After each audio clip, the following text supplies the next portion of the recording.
For today's video day, ang inyong cute, masaag na sad, moato na sad og Pier 88. Kaya na curious sa kaon na dito guys.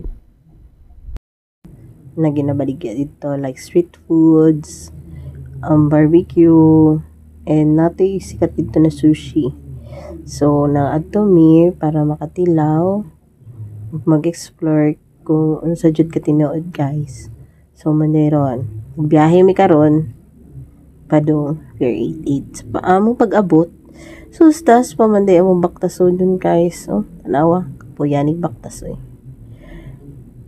Baktas pa kapasod. Kay, di man kasod.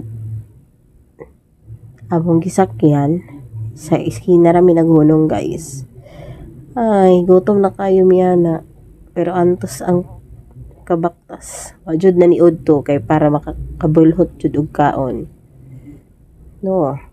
Anawa. As ka dyan daghana mo adto tira guys. Kay gusto makatilaw sa mga foods. Kay wala gini na trending sa Facebook. Atuon jud kay unsa jud. Sa jud ka tinuod o nanami diri. Nanami sa food street. Street food. Street food. Food street. Buang. Kani guys. Lami ni sila. Isa pa ni sila sa mga pinakalami na baligya. Kanang lami ilahang squid ball, squid roll. Basta lahi na siya lahing kwan na squid roll. Ana good classic. Pero mahal kay guys, 240 na kayo. Una chikan jud kay nagtipid mi. Hindi nagsalo-salo mi sa isa ka steak. So no, ni ato na mi sa sushi. Ang sushi mahal sa guys. Tulo 100. My God. Layo sa tong barato. Lami sa tong barato. Tag 25 ang usa. So 75 tulo. So sushi kay tulo 100 jud siya. So mo niya mo ang gipang pili and gitilawan.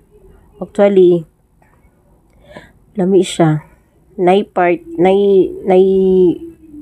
isa or duha na wala ko sabot sa lasa. Pero the rest lami jud siya. Lami siya.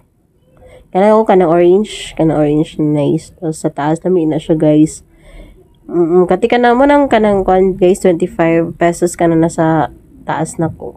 Taas anak kong gigunitan na stick na lami na siya. Bisang asaan na lami.